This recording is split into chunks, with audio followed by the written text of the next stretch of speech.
think I figured I botched this. I did not. Hi Mobigs, how you doing? Good to see you here.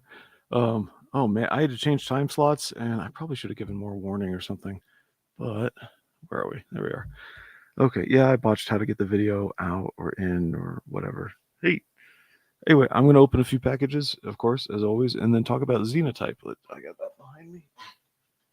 Yeah, lots of books. Xenotype. We'll get to that. Put that down here. Oh, good, thanks. How am I? I am tired, man. Is it okay if I tell jujitsu stories? Because I injured myself on a person. So I strained the right bicep, by not having my head in the right place and pulling on an opponent's neck from behind him. And let's just say what I was trying to do didn't work because I wasn't in the right spot.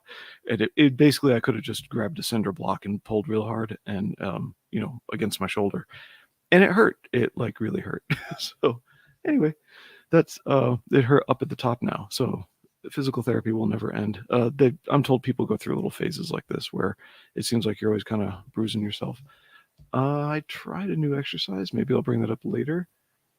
But for now, I'm just hoping people show up soon. Let's see what I got here. I'll look up something for you guys. I'm assuming people might be late, catch this on the replay because I changed my time slot, which is still not even set. So there we go. I gotta look up Brian Alstro. R-H-U-E. Glute. Ham raise. I think that's it. There we go. Halos. All right, if I can do this correctly, and I don't think I can, I'm keeping him muted. Let's see. How do I share? Present. Share. Yeah, actually, I should widen that out. There we go. Share screen. Pick a window. Pick this window. There we go. There's him. How do I shrink me? You can make me smaller. Anyway, I gotta tell you, these things are killer. I try to do them for obliques. They are absolutely killer. I haven't done them in a while, and I can feel it in my hip flexors. So pause. I can feel it right in the hip flexor, like right there. A lot of tension there, which is why I'm doing them. They're for the obliques, which are here.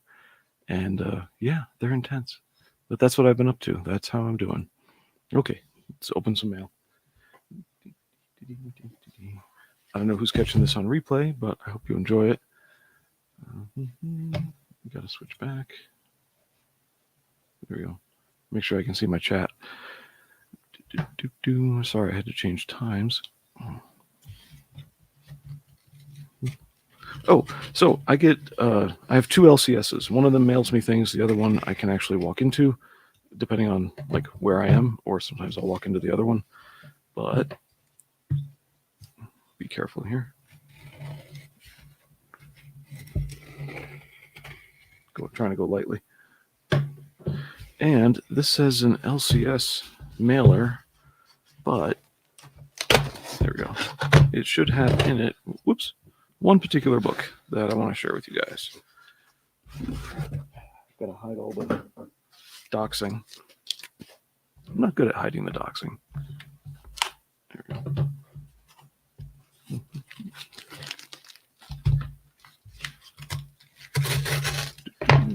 Poor Blue, the only dude I know who could injure himself during a reach around practice. Oh man. Literally, we were doing a thing where you start from you're gonna love this, not Blue, Mo. Doing a thing, we start almost having a rear naked choke. I'm supposed to be getting Kids and Monsters soon. Kids and Monsters? What is that? Yeah, look it up in a minute. Distract me, please. Just, here we go, Kids and Monsters. That sounds familiar. I just don't, MONSTER. Just don't remember what it was. Hey, how you doing? Here we go. How you doing, Dean? I need the... Hi, Dean. I suppose it's your afternoon, if I can do math. Oh, that was loud. Kids and Monsters. Was that on Indiegogo? What was that? That just sounds so familiar.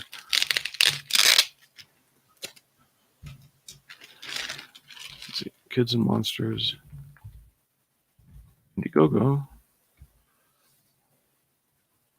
Yes, it was on Indiegogo. Ah, here it is.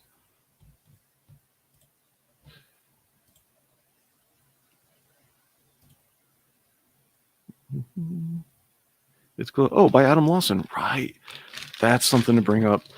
I was at the LCS this last week, and I saw Exiled by Adam Lawson, and my LCS owner looks at it and he's like, Wesley Snipes? And I finally corrected him. No, it's written by Adam Lawson. Hey, Crazy Mad. All right, so we're on to Batman Adventures. We got that. I don't know why I'm trying these Zorro things. Redshift was a good start. This is what I wanted to pull out for you guys.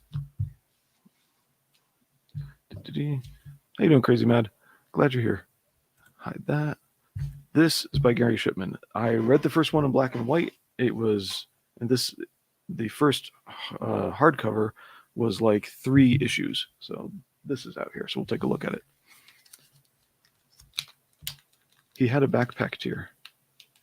Oh, that's right. Kids and Monsters. Right. But anyway, my LCS owner was really put off by the idea of a comic book written by Wesley Snipes. I have no idea why. He has a background in literature, but mostly he goes for postmodern crap. So, good day, Crazy Mad. Thanks. And so anyway, this was by Gary Shipman. I have not seen it in color yet. Ironically, I did order from him also. Oh, it's not in color in here. Okay. So this is just an issue-based reprint of the black and white. I got that. But this was pretty good, but I read 3... Whoops. Let's move that over. There we go. I read 3 issues at once at the time. Let's just take a look at his line art. Oh, are we doing Cataract Simulator again today? Let me know. Sorry about that. I hope it's not. I hope we're not doing that again. I saw the stream later and it looked terrible. So Gary Shipman, if you don't know his art. Nope, looks fine today. Great. So this Titan Mouse of Might spins off from his prior series, Packin's Land. And we see the animals who can speak. This is on this other universe they connect to. Looks okay to you. Great. And that's where Titan comes from and gets through to our world, where he has to face various dangers and whatnot. And the story gets more complex from there. So a little bit of Batman going on.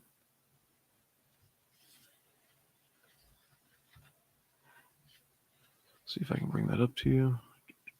Focus will probably be terrible. Yeah, focus is terrible. Oh, so this last week, I had to drive 8 miles one way to an electronics store. So that's 2 round trips, only to find out both times they were closed because of the weather. So people get scared of thunder and stuff like that. But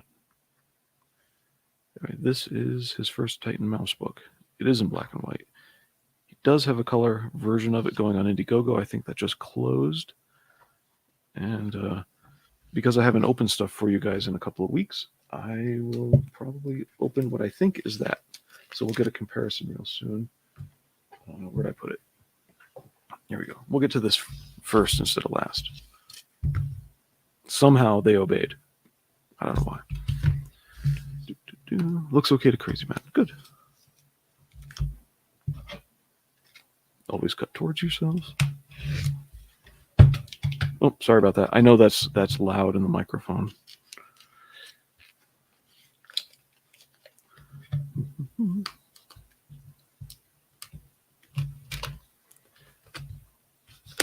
There we go. Trying to do my best Demented Monkey opening package imitation I can. That's a reference to something somebody said about my streams.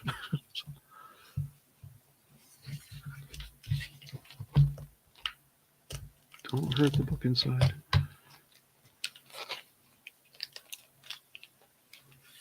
This is like armored with plastic. Nope, that didn't get me very far.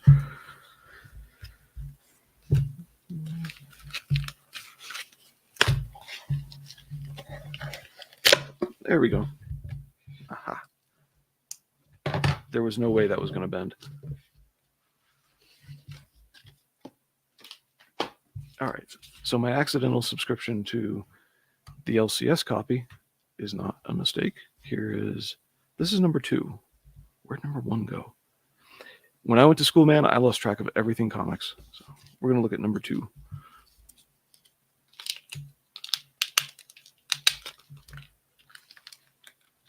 Of course, when I went to school, I stopped spending money on comics, and before I left for school, I stopped spending money on comics, and even then, I couldn't afford school. So there we go. Look at some of his doodads. There we go. So these are odd little. Oh, I think these are stickers. Yes, they are. These are stickers. Yep. Bunch of stickers. Okay, and he did the combined bookmark thing again. I think these might make one image. So he's got his. I saw him painting. I think this one took a long time. Now we probably spend too much on comics. Yeah, I probably do. Oh, sweet. I put the stickers in my desk or PC. Yep. Although I tend to collect the stickers kind of like trading cards. All right, let's piece this together. Oh, it looks like they're all different. Maybe. Nope, these 3 go together. There you go. He did this with other bookmarks that he had before. Yeah, stickers rock. Okay, when I was in school, I was a DJ and a producer. I did nighttime DJ. I closed the station at night, and after my little show and whatever. And they said that when DJs would get this is before everything was syndicated and automated, but when DJs would get call-ins during their shift, it always like really perked them up, and you could totally hear it on the microphone. And I'm looking at you guys in the chat, the 3 or 4 of you who are watching. Thanks for being here. And it's totally true. When you guys say something, it actually, I can actually feel like a little, I don't know. I want to say morphine, but that's wrong. Adrenaline, the dopamine. There we are. Yeah, but here's the mouse.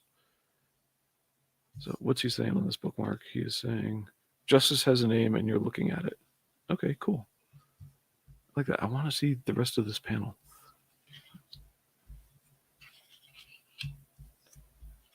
Yep. So I like Gary Shipman's art. All right. So I'm going to move to the book.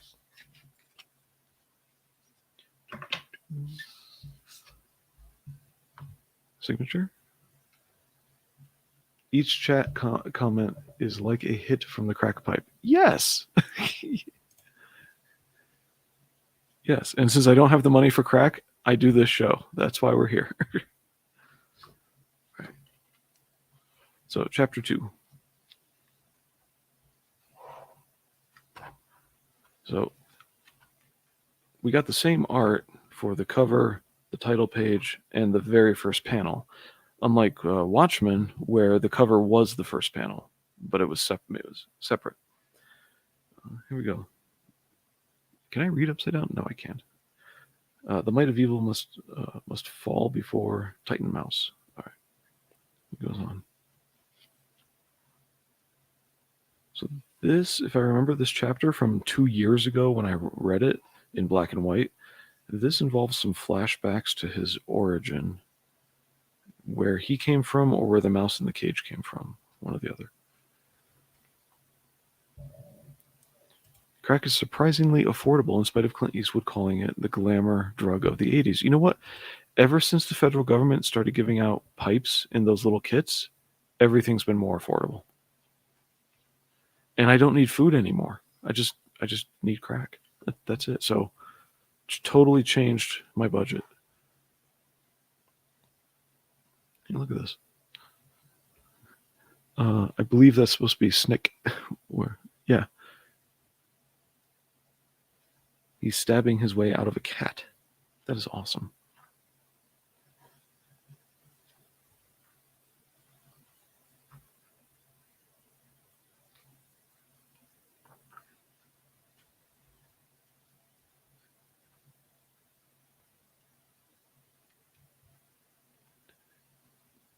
Was there a black and white versions to choose from on both issues? Actually, yes. I didn't realize this was number 2 because I said I lost track of things. So I probably have number 1 in color elsewhere. But you can get the black and whites from your LCS. As far as the colors go, I think those are only on the crowdfunded bit right now. Why don't more mice do that? Stab their way out of a cat's throat? Absolutely. So I'll be back in a minute with the hardcover, just to give you guys an idea.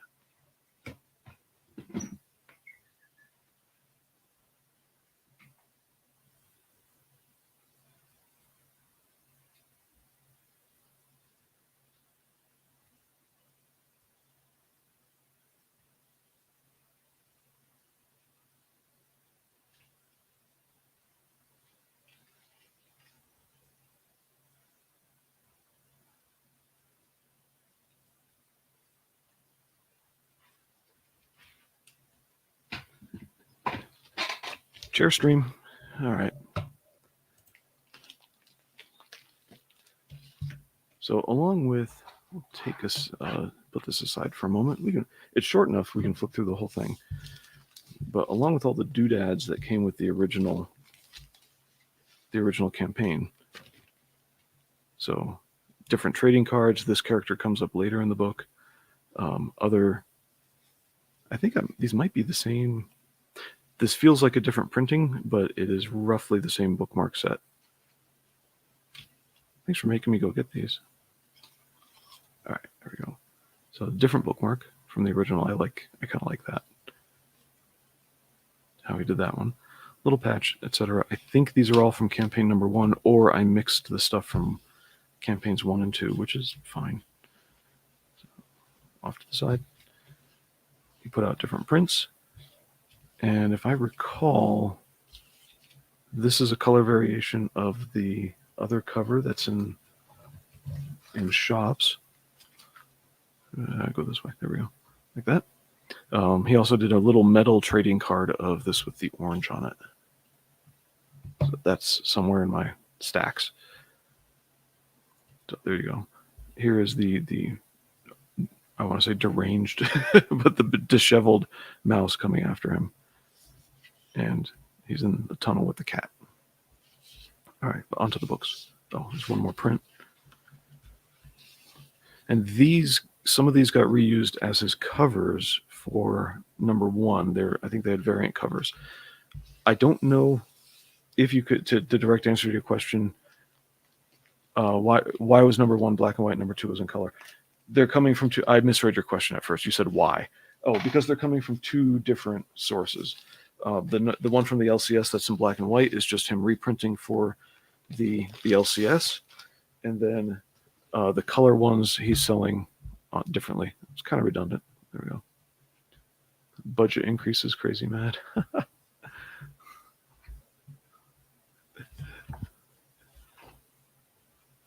So yeah, here was our number 1. You got that big boom. And then there's the chapter. And here is chapter 2 in black and white. This is the original hardcover. He did a deluxe edition on this where the second half of the book, of the publication, is all kinds of background material and whatnot. I shouldn't flip so fast for you guys. Sorry. So there we go. Just like that. So he shows initial sketches and whatnot. He makes some comments here and there. And then there's fan art that came in. He published that and early ideas. I think the fan art is way in the back. Q&A with Gary Shipman in here. So this was the like super deluxe hardcover for issue, or for the first campaign. The second campaign, I was already cutting down on costs. So, I forgot this one is like hyper sealed. It's got one of these sticky things on it. See, like that. Anyway, the second campaign, I got the regular hardcover, not the deluxe hardcover. Now, where my floppy is of number 1 in color, I don't know. Well, I kind of know. I mean, most of my stuff's alphabetical. There we go. So this is going to be, again, in black and white, as the original books were. It kind of took a hit in shipping, so it feels weird. There's this, it got smashed. Like, it got really smashed, because it was not right up against a box like this. The box was like this big, and it got smashed. So a lot of people in my post office hate me. There we go. So again, more Gary Shipman art, because he's awesome.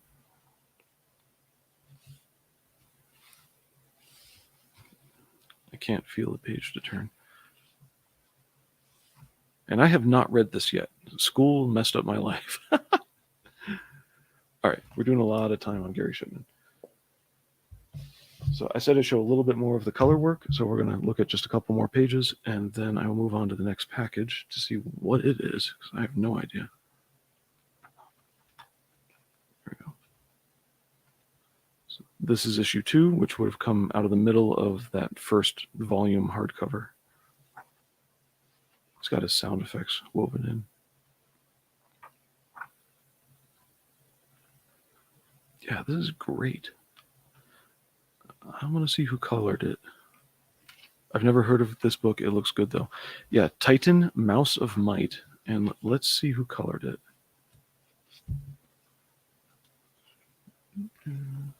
Oh, the way he does his campaigns, I think you'll be able to do a catch-up and get, like, everything in color by the time he comes out with issue 4. Colored by Yen Nitro. Okay, cool. Edited by Rhoda Shipman, that's his wife, and Nick Principato. Cool. Okay. I appreciate your time, so I'm going to have to move on. I might be here forever at this pace.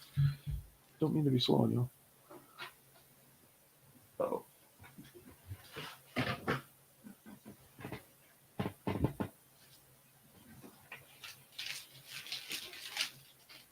I'm making a mess, and I need clean places to put things. All right.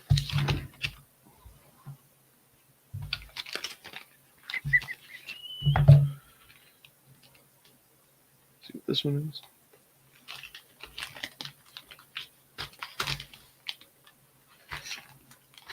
There's a Gemini inside. I know that much. I can feel it. Yes, I am not ruining a book.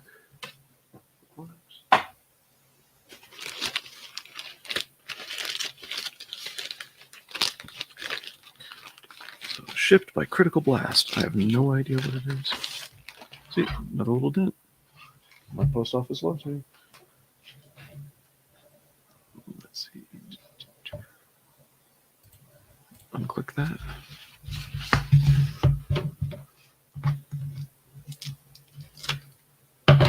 An American man opening his mail. Why are we here?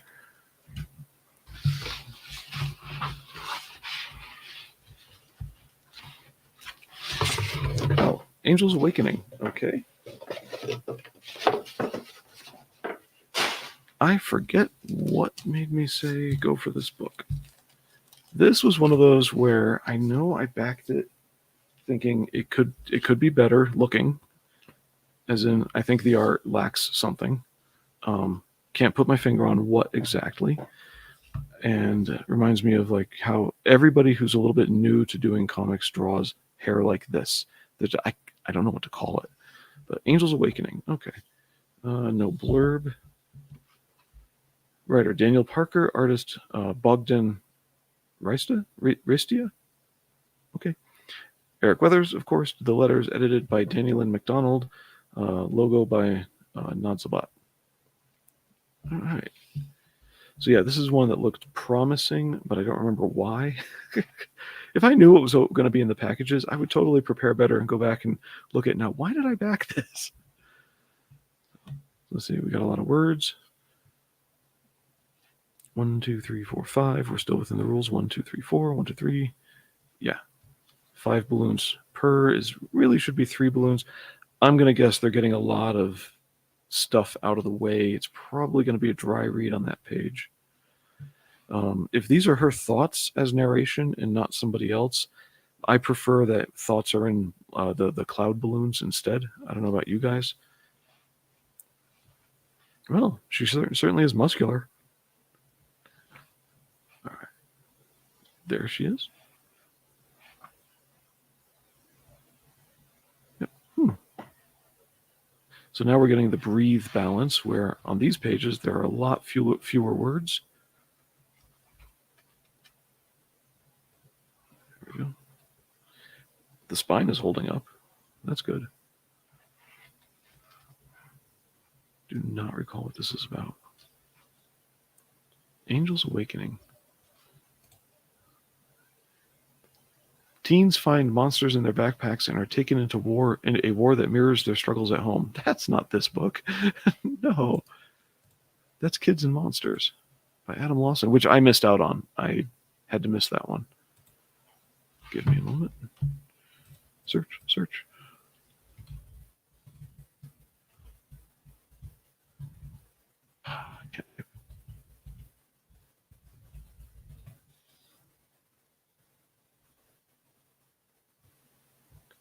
I think it needs an apostrophe.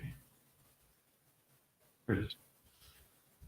Oh, he had a second chance campaign, and I think both of these are closed. Dang it. All right, 32 page. 100 years in the future, Jessica Sawyer, that's her, is a spy with the psychic ability of teleportation. On her first mission, she is sent deep into enemy territory to recover a body in a cryogenic stasis. There we go. Which is vital to the security of the homeland. I forget I back things all the time, and then I have a surprise when it shows up. Yes, that is what's going on here. Right there. Okay, Jessica must call on her training and abilities to complete her mission. Yeah, as powerful water elementals, or a powerful water elemental stands in her way. I bet the water elemental is named Walter, because I almost said that twice. There we go. All right.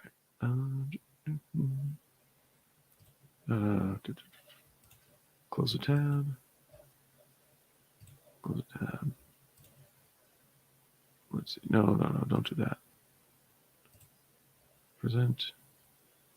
Share screen. Window. Pick this one. Hope I got everything closed. Yeah, so it was here, but unfortunately it is closed.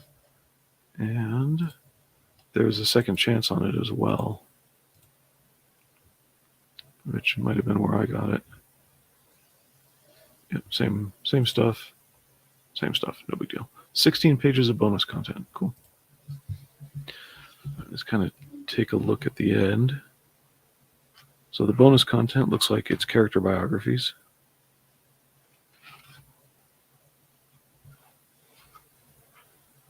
Psychic cybernetics. Okay.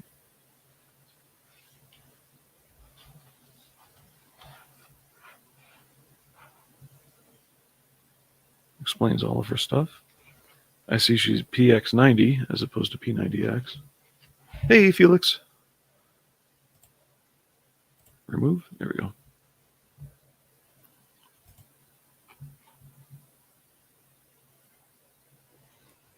Yep.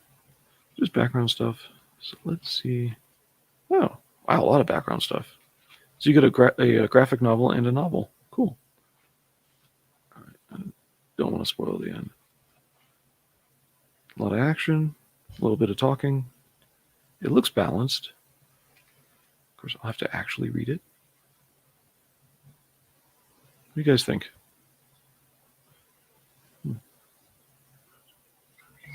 Hale and Bow Brother Mo Biggs. Yep. Came with the trading card. All right. I don't know if I'm speaking loudly enough, but you seem to respond to things I say, so we're doing well. Let's see. I'm looking at the time and going, wait a minute, I've been on here an hour? No, I started at the half hour. All right.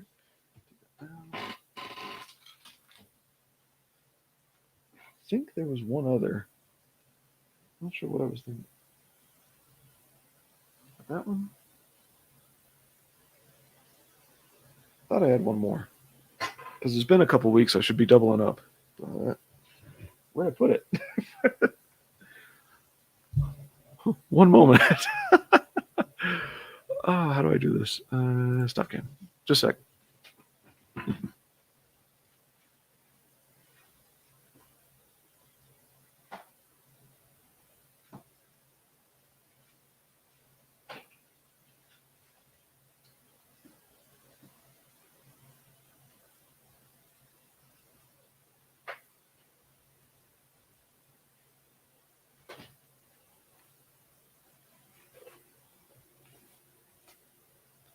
Wait, that was 3. I can't count. I'm sorry. Okay, that was 3. I can't count. So I got the LCS, I got Gary Shipman, and then we got Angels Awakening showed up. I just didn't know what it was. Put these aside. And all right, I got. I know you guys are going to find this totally boring. This is my dad's old 2006 MacBook.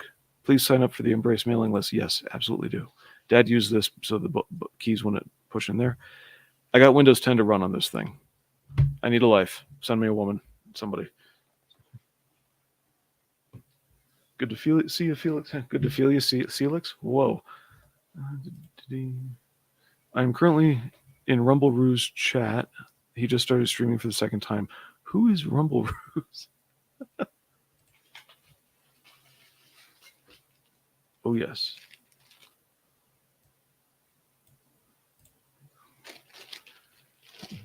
What's actually cool? Getting the Mac running? I hope so. The fact that what pushed me to put Windows 10 on it was the fact that Chromium-based browsers are no longer working in Windows 7. Wonder Island, Rumble. Oh, okay. I'll have to check that out. Let's see. Go here. Open a new tab. Oh, it's a sign up. Okay. Oh, Rumble. That's right. Got it. So I gotta move that over. 2 different browsers going. Yes, give this a sign up. It's just a sign up. Go ahead. I can't put it on my info in there.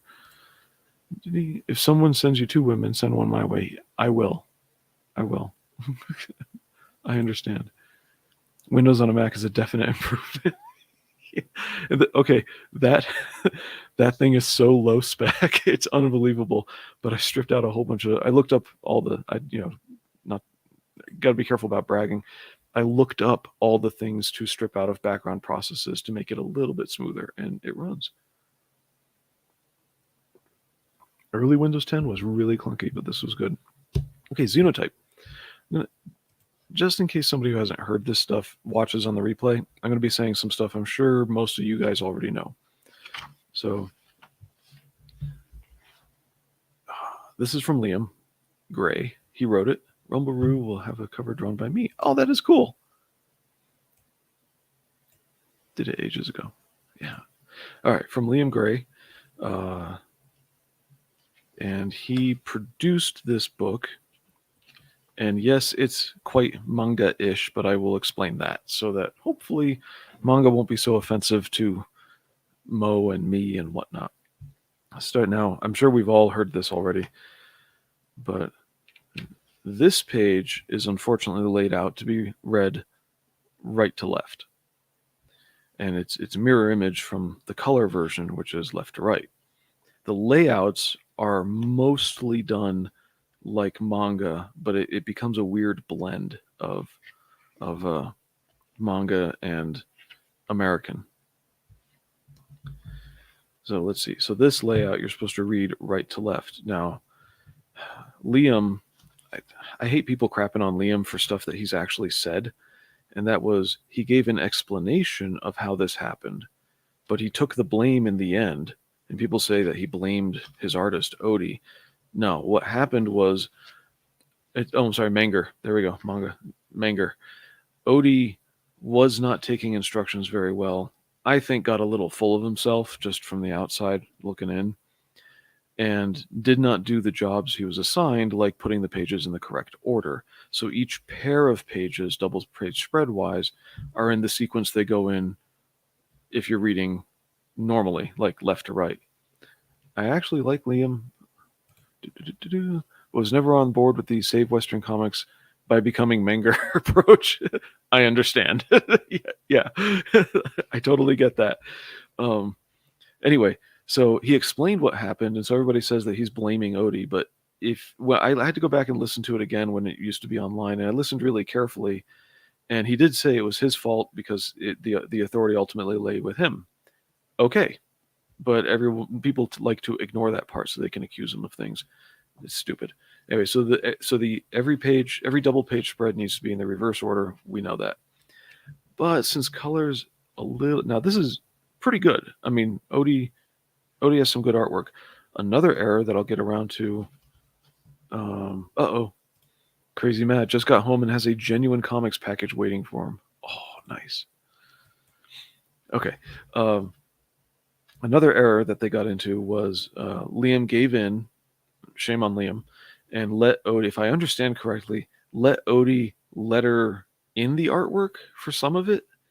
Anyway, there are a lot of font size changes that, if this goes to a second printing, will be fixed.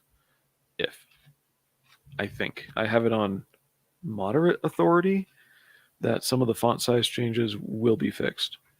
And that's also something that came up in Kakashi Murder Dolls because of like a little accident, but there we go. Now they do use font size changes to try and show people in the background being quieter than people in the foreground. This is too close to the gutter right there. Trying to read that. Yelling with bold is fine like that. But every so often somebody in the background will be in a smaller font because they're supposed to be quieter and further away, rather than graying out the letters, which makes them harder to read either way. So there is a point where these get a little too small here and there.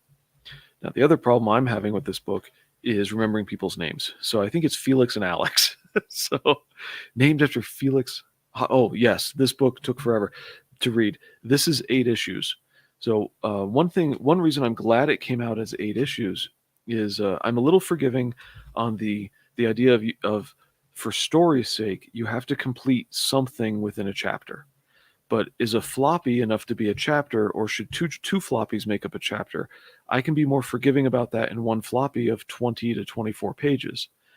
But if you're going to go 48 pages and or 32 pages even, and you fail to accomplish what is, giving something story, not just plot events, then you failed. So he put 8 chapters together in one publication, so this publication makes a story. That brings me to some of the stuff about manga, a little bit different from American comics, and how there's a lot in here. All right, so I'll get to the story in a minute. When I first started reading manga was because of Akira. I had heard everything about Akira, so I finally watched the movie, and then I got the books from the library, read them, and I finally bought the books.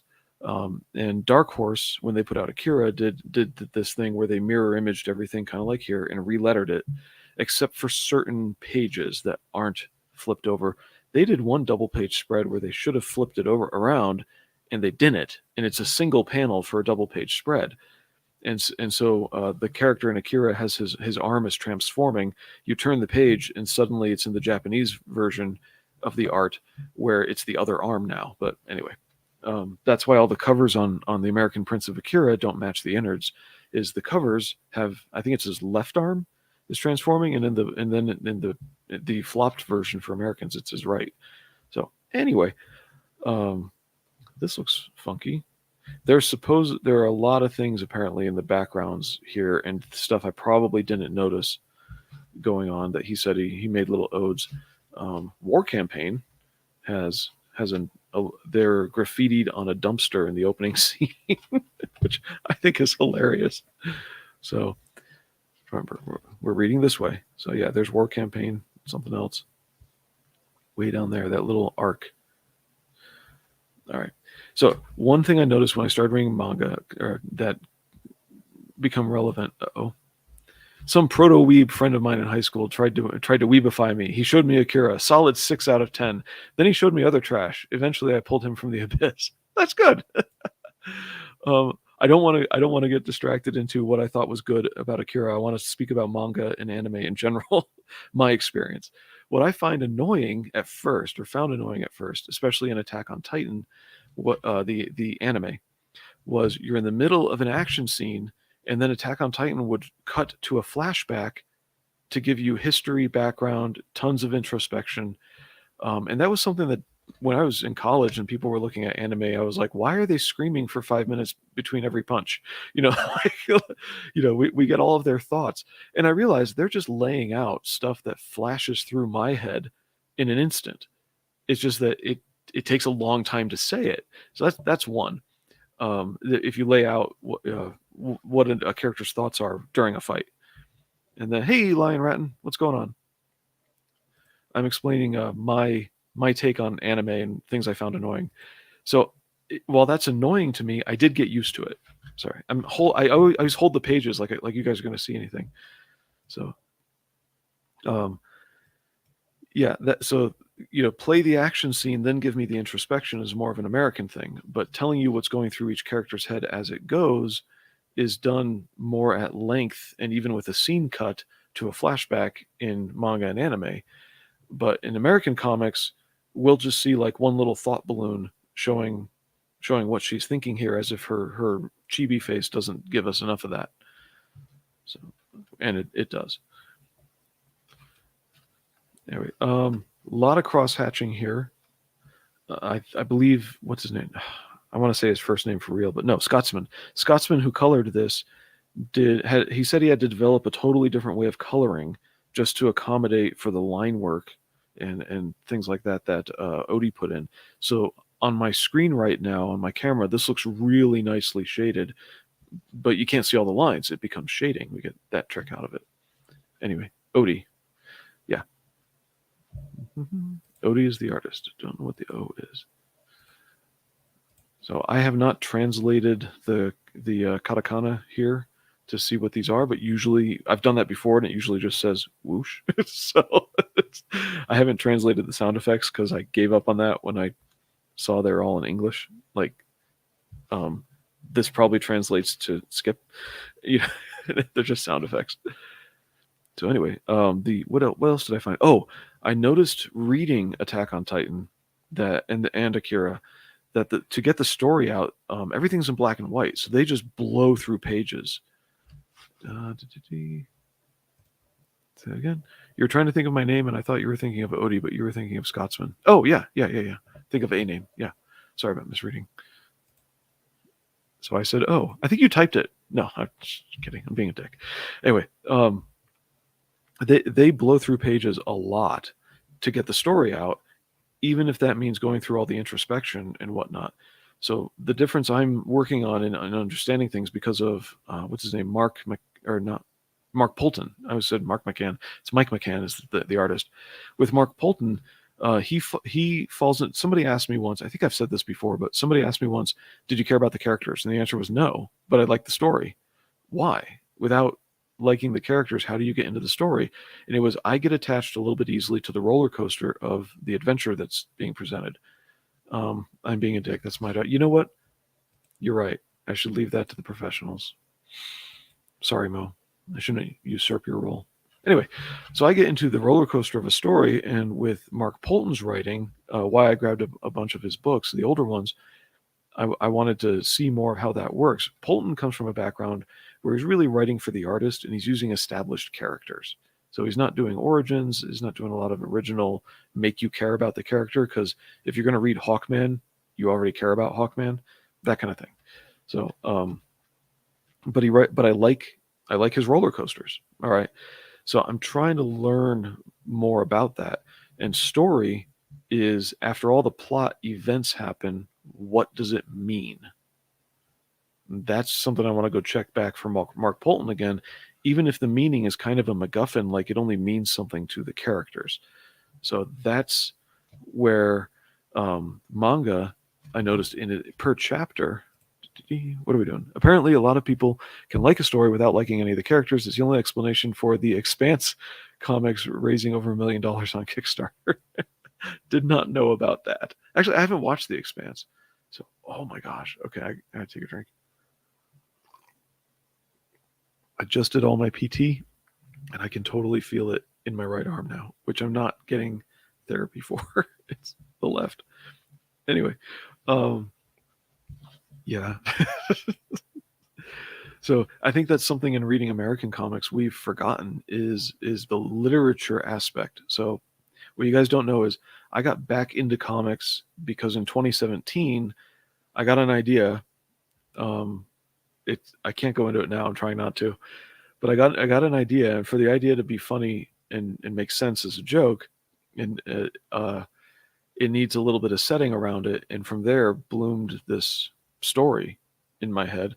So I told it to my roommate at the time, that my friend Dofter, if you ever meet him online, Dofter. He used to play a lot of racing games online, Xbox stuff. So but he said that the way I was explaining the idea I got sounded more like a movie script. So I said, I don't know how to write. I'm going to be terrible at dialogue. I need to go back and learn how to write. I remember my lit classes from college, my history of English and some other literature and early American literature being one. Um, the Expanse is okay if you don't mind being bored out of your mind for what, 4 seasons? I have the gold edition of Xenotype. It was a fun read. Yeah. Okay, so I decided to come back to comics as a form of the American short story to learn how to write, and little did I know it was being hijacked by SJWs. Oh, goody! So, I'm going to move over a little bit more. Hopefully that'll work. So I found some good writers, and even if they put their agendas in, like they can still write well in other ways, or they have written well in other ways in the past. And that's where I started getting into the crowdfunded comics. Was one day I was looking up spoilers on Marvel movies because I didn't care to go watch them, and it said, "Hey, have you seen your boy Zach's videos?" And YouTube suggested that I go watch your boy Zach's videos. So now I'm going to flip over and actually talk about the book or the story here. Oh, I'm sorry. So with manga, that whole thing about being forgiving about did they accomplish something in a chapter? Um, yeah, it's they may or may not, because they're getting so many pages through that we can't use page count in manga to determine how much story should be told the way we look at American comics in 20 or 24 for a floppy or 48 for a minimum graphic novel, that kind of thing. I know that what is it? The one that I wanted to film, I've not gotten around to filming reviews. Sorry. There's one I wanted to film a review about that I read twice to make sure I knew what I was talking about, and it failed. Beautiful artwork, failed to tell a story because there was no what does it mean or no reason to care about the characters, both. And the main character was just a jerk the whole time. It was a cheap ripoff of. Actually, you know what? It's sitting right. Nope. It was sitting next to me. um, oh, there it is. Fiendish. Fiendish was a failure. Okay.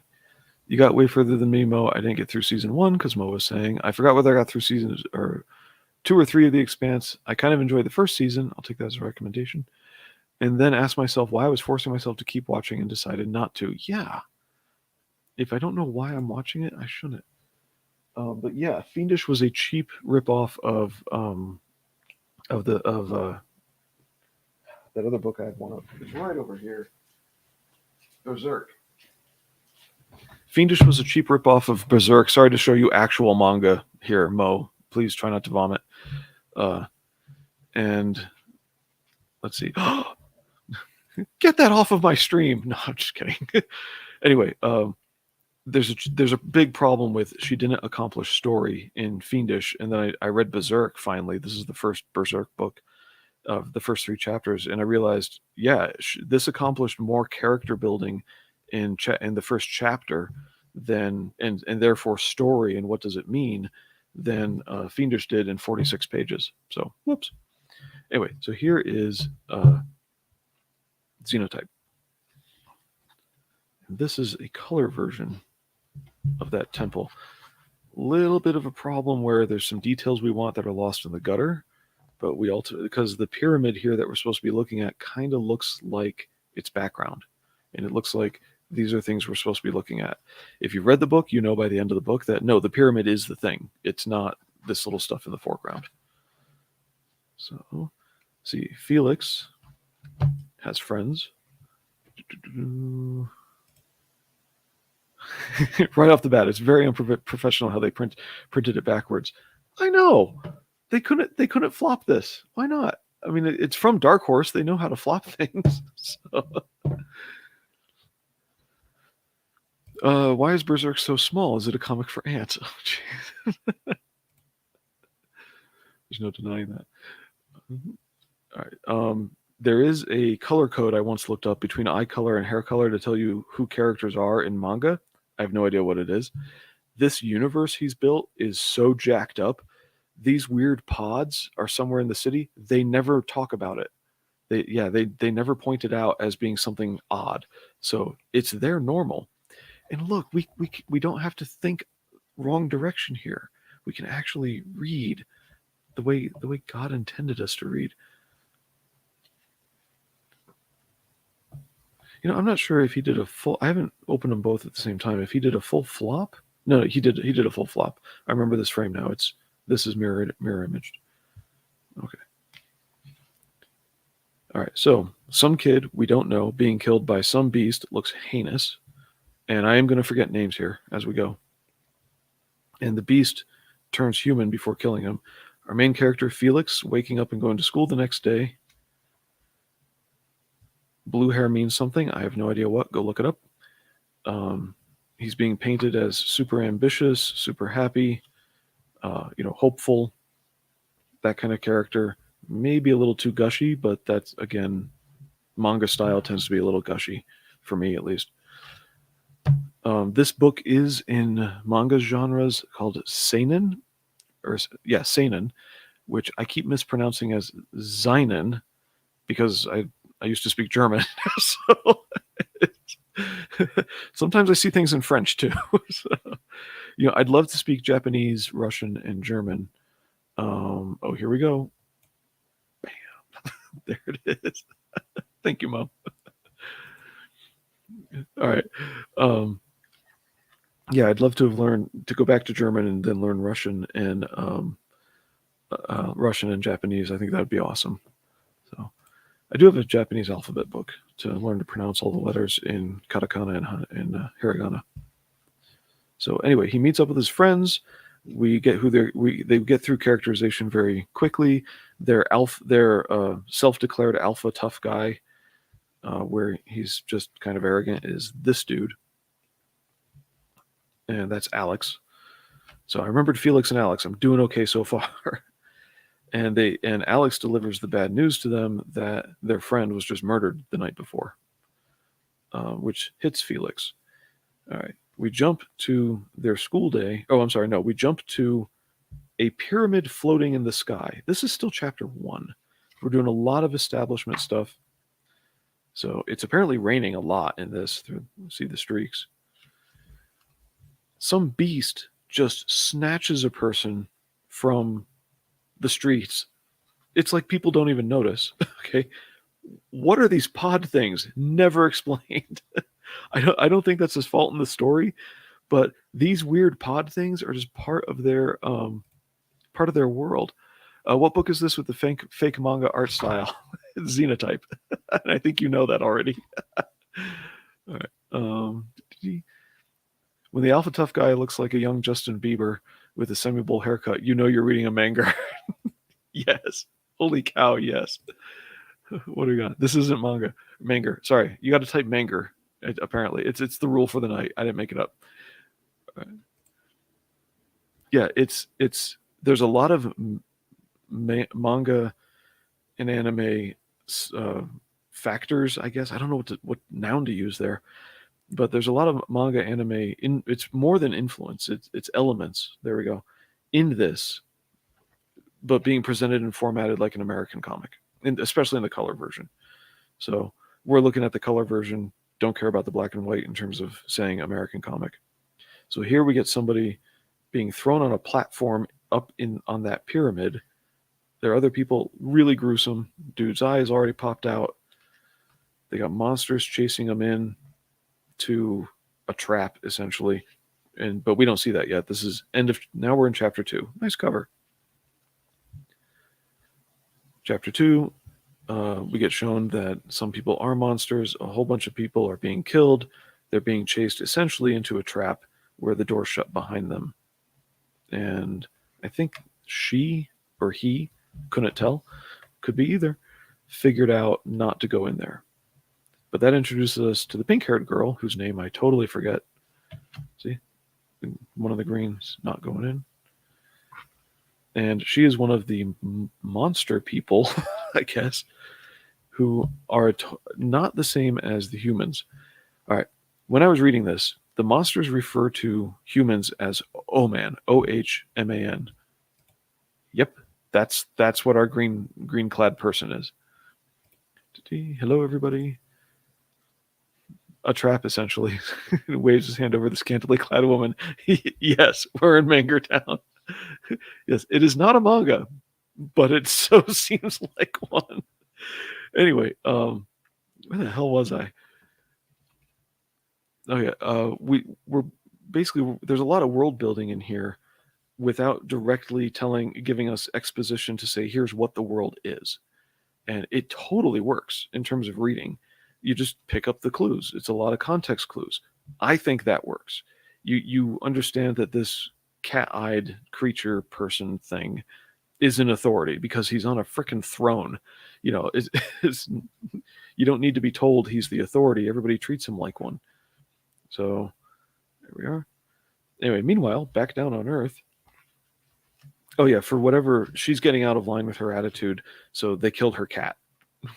That's not good. Apparently, there's a lot of psychic influence going on in this. Kind of reminds me of the early 90s color reprints. Color Akira reprint. Oh my gosh, part of my dyslexia. Kind of reminds me of the early 90s color Akira reprints Epic published in America. There we go. Hey, Pat.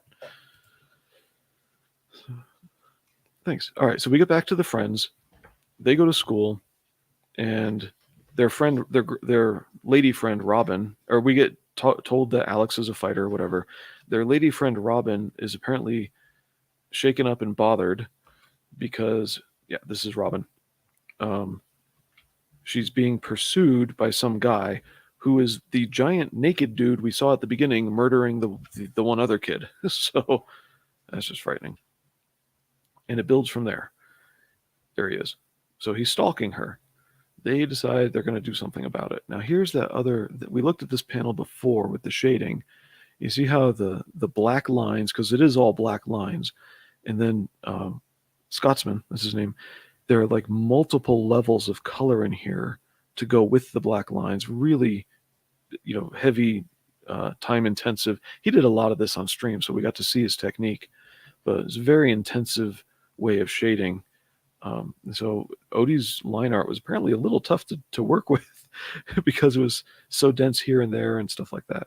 So anyway, Alex wants to go confront our murderous dude, not knowing he's a murderer. So I like this technique where the audience knows a little bit more than the reader is supposed to. Like, if I remember correctly from reading this quite a couple weeks ago, they don't know that he's the one who killed their friend just yet, or they suspect it or something like that. It doesn't quite come out right away, but it comes out pretty early. So Alex decides that to protect Robin, he's going to go after this guy. Felix wants to help, even though he has like no fighting ability. Ultimately, what happens is Felix gets killed, and a lot like Eric Nienotowski's book, I'll get to that in a moment. Some of the super detailed monster panels look better in black and white, but I'd say the average page looks better with the color. Even though I notice a lot of backgrounds didn't get colored. Yeah, because they're blank in they're implied as blank in the book, like the rain back here, leaving it white. I don't mind that in a color book because this is supposed to be water on concrete. So with see the grass growing between cracks in the concrete. Yeah. So if you remember Eric Nienotowski's book, if you've read it, what happens in Shadow Centuries, the main character gets almost killed, and in a near-death experience goes to hell and sees how people are being given their powers. And so that's where he gets his Hellborn or Highborn, is people have this near-death experience where they're drawn to hell or heaven and are given their powers. We're not shown the in heaven. We're just shown in hell. And and everything's kind of implied from there that it would be the same on the other side. So they chase this guy to get him. They basically aggro him the way people do in World of Warcraft to get him drawn away from Robin, because he's totally going after this girl, Robin. Eventually, as this all gets explained, he's hunting. And he's allowed to hunt, but he knows that he's out of line with the people up in the flying pyramid, that he's really acting on his own and he shouldn't be doing what he's doing. That this blonde character, who then transforms into the killer monster, and they're trying to fight him. So let's see, where does Felix die? I'm just going to jump ahead to that. So there we go.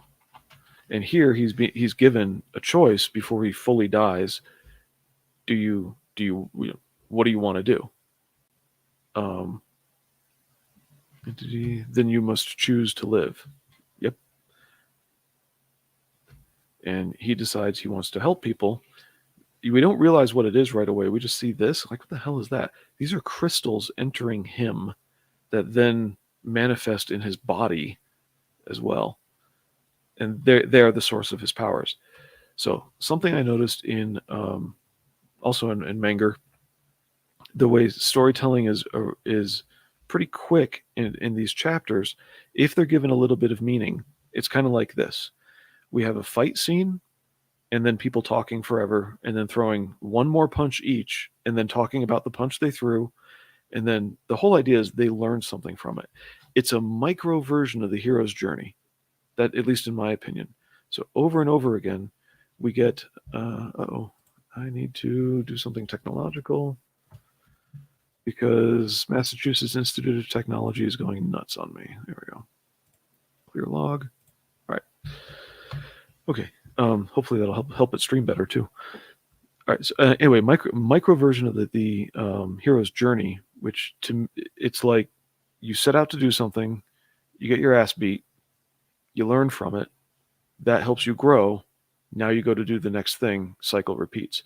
That's how the whole story goes, over and over again. As Felix is fighting, as Alex starts fighting, and then Felix jumps in, and what they're thinking of it, and they tell Robin, the chick, to run, and she won't. She's like, no, but I care about you. Oh my God. I would turn around, deck her, and be like, get out of here. Anyway, no, I'm kidding. I wouldn't deck her. So, because she's a fictional character, you can't do that. No, I don't hit women. It's bad. All right. But you get that annoying. These are teenagers. You have to understand this. These are teenagers. So this is a seinen book, which is usually more violent and for adults. But it's a coming of age, how these teenagers grow up, which is more often a shonen book, which is usually for kids to teenagers, and then mid-teens to adults is seinen, and these are male.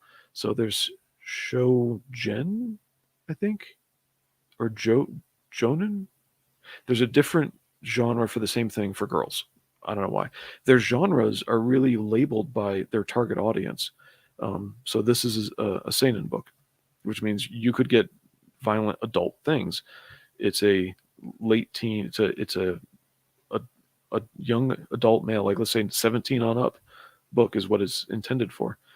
Anyway, he doesn't understand what's going on with him, and so it's essentially power leveling up with each trial. Yes, and the introspection is something where we're supposed to be able to associate with what's going on with the characters.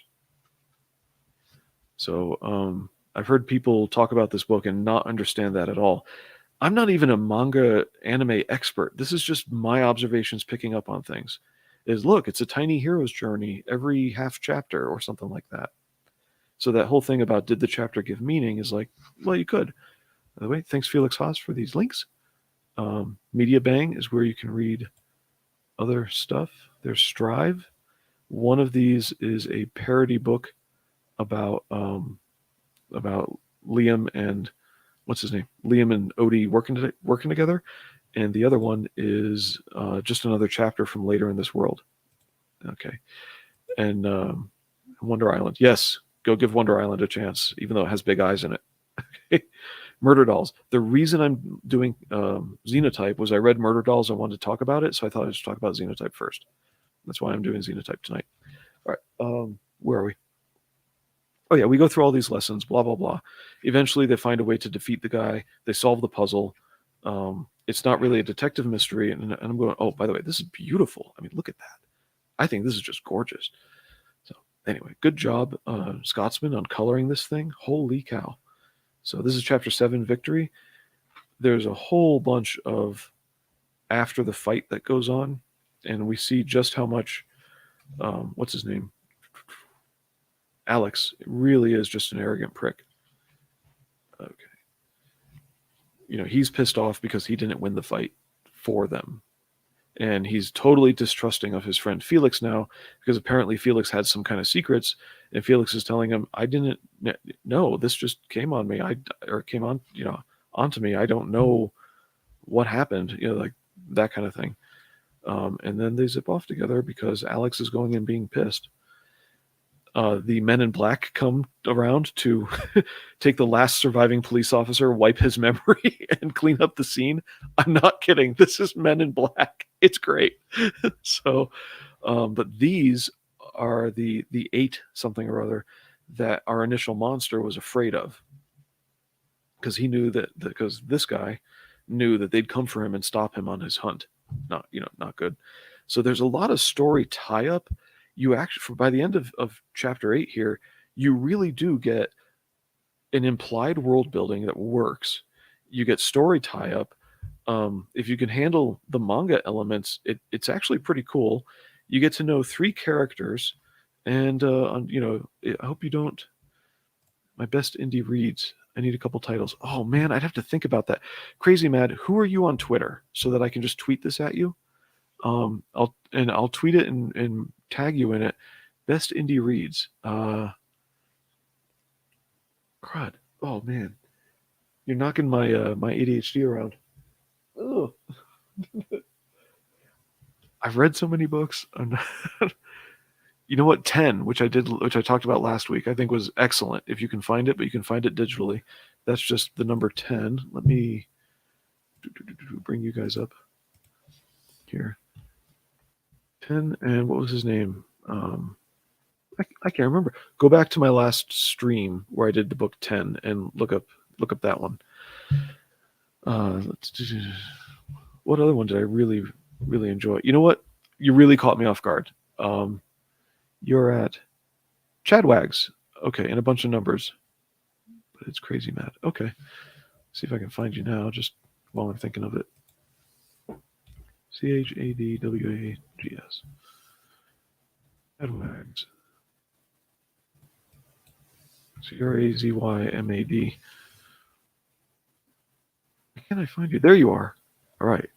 Follow. Good. All right, I got you, man. I'll think of some stuff and I'll tweet at you. Yeah.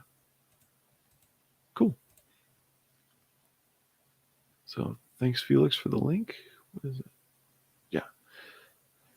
Where was I? Oh, yeah. You get a lot out of this book. So that whole thing about what does it mean, there's little things that are meaningful in the story. Oh, he's learning. And if you can associate with those, great. And then by the end, what does it mean is it becomes what it should be, a character study on cathartic motivational idea of don't be like this guy, the warning type thing that you get out of those kind of characters. And you can actually take that and be like, yeah, I don't want to be that kind of jerk. So this thing is playing. There we go. No more video playing in the background. All right. So that's the lowdown on Xenotype. So what I have found out is, because I talked to Liam a little bit, and why Kakashi Murder Dolls has way over here. Oh, knocking things over. Okay. It has Wave 2 written on it. Is he planned all this stuff out in like 2015 to 2017, something like that. He has got a completely built universe that he only told me a little of, and I'm pretty sure I forgot most of it. So, but the waves will represent time frames, and you can read in any time frame you want. And he's taken a lot of influence from different places. The superficial things you might notice or hear people talk about, aren't all that's there. There's way more in the world building behind this than we would think, and you can tell this is not normal Earth. There's a lot going on that he has in the background, most of which he intends to publish, but in different waves. I think there might be like 5 waves for 5 different time frames for his whole story to come together. But you don't need all the waves. You can just read wave 1 and be cool. You can read just wave 2 and still be cool. And so he's really conscientious about structuring things that way. So I'm actually really impressed with how this book turned out in the end, that it was good and it made sense. Yeah, that it's a weird world and it's very different, but if you're just kind of accepting of it, it goes well. So yeah, that's Xenotype. Anyway, so I'm seeing the chat slowing down. That's cool. How long have I been on here? It feels like forever. An hour and 11 minutes. Wow. Well, I appreciate you guys being here and hanging around. Any questions or comments before I go? Do I think... Do you think Liam will be around to do it, though? Well, first, please don't call him Liam. People use that as a derogatory name for him. I don't remember it always being a derogatory name for him, but it turned into one, I guess. But anyway, do I think he'll be around to do it, though? If we back his books, then yeah, he'll be around. If you want something to stay around, you gotta buy it. When you say be around in terms of promoting with Comicsgate, I don't know. I doubt it. I'm not even really CG anymore, because what CG is changed in my year and a quarter of going to school. I took one first hiatus and then took another hiatus this last July through August, or June through August. But CG really changed, and it's not about the values and customer service that it used to be. Now it's about adhering to specific names. Even before the trademark thing became a big deal, CG just became, are you a loyalist to specific people regardless of how you feel about making comic books and anti-wokeness and stuff like that. So, by the way, speaking of anti-wokeness, this past week I got a chance to slowly watch the movie Dr. Zhivago. Holy cow. He leaves and goes crazy often, so I think he's just driving it, burning himself out. You know what? He's trying not to burn himself out, that is. If I talked about narcissism in a little bit, if you knew what I knew, not from Liam, but knew what I knew from, forget Liam, just narcissism, looking at why he's going crazy, the people antagonizing Liam are truly evil. I'll just say that much. And you might not believe me now. That's fine. You might disagree with me. Okay. But it's there. And it takes a long time to learn some of the things about the abuse narcissists put out. So Liam also does come from a rough background. He's been very open about his rough childhood. I'm the same way. I deal with PTSD. I can't say he does, no diagnosis, but the rough background. We're both ADHD in similar ways, not exactly the same. So I kind of understand some of his reactions, and I'm a little older than him, or than he is. I'm older than he is old. Yeah, that's how you're supposed to say it. So I recognize him in him some of the characteristics that lead him to make, I'd say, slight mistakes. And those slight mistakes can have big repercussions on him. It's kind of sad. The people who take advantage of those slight mistakes are disgusting. Just think about that. So anyway, yeah, will he be around to do it? God, I hope so. If these books are actually worth reading. Now, this one is different. It's thinner, all right? And there's less in it. This book was basically done on a whim. So it's interesting, and I'll get to that in a future show. Maybe not next week, but something else. And I hope Liam's around. He's got really good ideas. They're very clear, and he is keeping away from people who won't leave him the hell alone. And I mean that. They won't leave him the hell alone. Okay? He's trying to focus on his work. In fact, he used to focus on his work a lot, come back, see something, comment on it, and then be told, why aren't you focusing on your work? People have been extremely unfair to him. The rumors you hear about him are mostly false. Oh, he did this one day. Okay, did he actually do whatever? Or do you have the context on whatever he did? Probably not. Yeah. I'm a little bit annoyed because I've been abused by narcissists myself before I understood what was going on. The trauma I went through as a kid left me with a blind spot to the way narcissists behave and all that. I got another comment coming in. Felix Haas says it hasn't popped up in StreamYard yet. It's true. Liam is being stalked and harassed. Yeah. So I kind of feel for what's going on, and at the same time, I have tried to, say things to him here and there about what is wise or unwise, and I'm not even all that wise myself. But I've mentioned, we've talked several times. I actually sent him a really good book. You know what? I'm gonna go get it.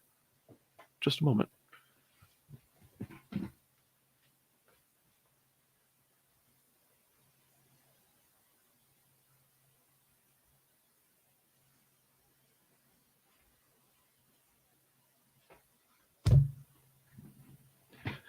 The cover is different now. If you find it on Amazon or whatnot, it'll be the back of somebody speaking publicly and the lights shining towards the camera. And I think they're blue. And for some reason, I think they're in an X or something like that. But this is a good book. How to Identify and Protect Yourself. It is not a diagnostic manual. And there you go. Crabs in a bucket. Never fails. Yeah. So, but this is a good, useful book. The main point of reading the chapters, I got to make sure my list isn't in here. Yeah, I've dealt with some jackasses. So anyway, you got to read the introduction because it tells you how to read the book properly. It's not a diagnostic manual. All right. So read the introduction so you don't misread the book. The whole point of each chapter is here is the author's category, narcissist, and then he has predators, I think, which is like sociopath, psychopath, stuff like that. But the point of reading each chapter is to get the reader to start to notice, hey, I think this looks really familiar, that kind of thing. And then at the end of each chapter, there's a checklist with scoring to give ranges here. And each scoring range is a little bit different per chapter, per topic. He goes through his 4 categories, and then in chapter 5 talks about, I think, mixing his categories. And then where 1 is bad, 2 is terrible, 3 is lethal, kind of thing. So if you find somebody who's a psychopath and narcissist, like that kind of thing. And then chapter 6 is about escaping and keeping yourself healthy. So blues. Okay. Mo's going to rip me on this one. Anyway, you score it, add it up, and the whole idea is to stop ignoring the red flags so that you get horrible people out of your life. Blue's latest self-defense technique is he acts like he's about to give them a reach around, but then it turns into a judo throw. Okay. All right. So I can't show you a photograph of my teammate I was working with, but it's the guy who's like 6'5". All right. So he's huge. and so, we're doing a rear naked choke escape stuff. By the way, thank you all for listening to me about the book. I hope this gets printed again. I hope you get to pick up a copy, look for one on eBay or something like that. Anyway, I'm trying to help my friend out. It turns out he goes now to my old church that was like really abusive, but the church has changed, but I ain't going back there. And what's nice is he kind of sees like why it would seem there are a few things there. He's like, yeah, people have a sort of a weird groove. I won't go into detail, but anyway, so that's sort of a relief. He's an inch shorter than you, Jay Ryan. Cool. Anyway, 6'5". Anyway, I shouldn't have identified him as the 6'5" guy, because now if I say why he asked me to work with him, he got bumped and bruised. All right, and he wants to make sure he's fully recovered and all that. So for drills, he asked me to work with him because he says he's pretty sure I'm not going to hurt him, which is like, okay, I'm going to be careful. He knows I'll be gentle, or he knows that I'm a wuss. Take your pick. I don't care. Anyway, so the idea is, if you're behind somebody, you start, the strong side arm is the one that's over the shoulder around the neck, and the so-called weak side is under the arm coming up to there. And this is like I don't want to say Eddie Bravo because it's not him, but if you're starting in overtime in a match, then you hold like this in front of their shoulder, and of course you want to get it up higher so you can choke them, and they want it down lower so that you don't choke them.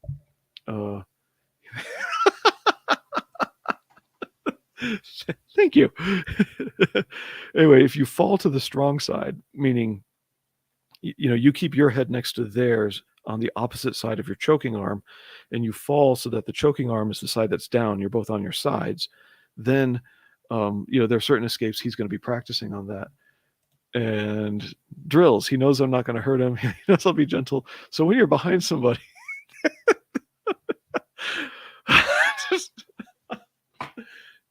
Mo, I'm not even trying to make this sound as horrible as you are, and you're so totally succeeding. Anyway, if you're on the strong side, one of the things they're going to do is they break out, etc., from your leg locks and whatnot. You want to try and take your arm that's under their arm, the one that's underneath. You're going to try and get your head moving their upper arm towards their shoulder, because if they're breaking out of your rear naked choke grip, you want to switch positions. You can go to mount. Okay, but even in mount, if you can get an arm triangle where you're choking them between one side of your arm and on the other side is their arm that you're using your head to shove into their arm, then that's it. Well, this guy, all he has to do is just move his arm out. and I was keeping my face basically away from him instead of leaning my face towards him. So I didn't have a lot of control. And I'm like, oh, wait a minute, I'm totally screwing this up. Can we try one more time? So as an uke, that's the person receiving the throw, we're supposed to do certain things to mimic how people would behave in a real fight. So that also becomes practice for us, that if somebody slips out of our rear naked choke grip, here's something for us to practice too. So the uke thing says, I'm not touching that one. I don't want to know which one. I don't want to know. So what do we got? Tossing us softballs. They say jujitsu is the gayest sport. So, okay. Anyway, so who's the uke, who's the receiver, as it were, changes a lot in the way we do our drills. So anyway, as I'm trying to reach through from underneath, grab his neck, all right, which for me is like long. Oh, sorry about these, by the way. I started scratching because I was itching, and it turns out I had a weird small infection like 2 months ago, and they still show up. I know it's kind of gross, but anyway, it's called folliculitis. As I reached to hook on his neck and try and use my head to maneuver his arm, my head was in the wrong position. It was on the back of his shoulder, not. Who's the receiver changes a lot. Thanks. It was on the back of his shoulder instead of using my head and neck to control just beyond his deltoid to move his humerus. So that's what I was screwing up, and I just reached in and cranked to grab like that, and pretty much strained my own bicep, the upper distal up here. I just felt something go like right like that very suddenly. So now I'm doing physical therapy on both sides. God help me. All right. Hey guys, thanks for staying around. Who's the receiver changes a lot. Yep. All right. I'm going to close out the stream. I reached in and cranked. Yes, I did. Okay, here we go. Thanks for being here. I appreciate you all. Thanks for listening to me at length go on and on and on about Xenotype. I try not to be in my own little world when I talk like this, but what the hell are they doing? Just steering wheel. What the fuck? That is so wrong. Dad, look at this big old crazy bastard. All right. Look, it looks like he's dancing. Yeah, you got him. He's dancing.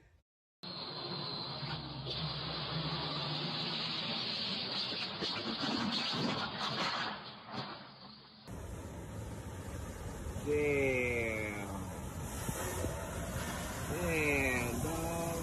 No, he fired.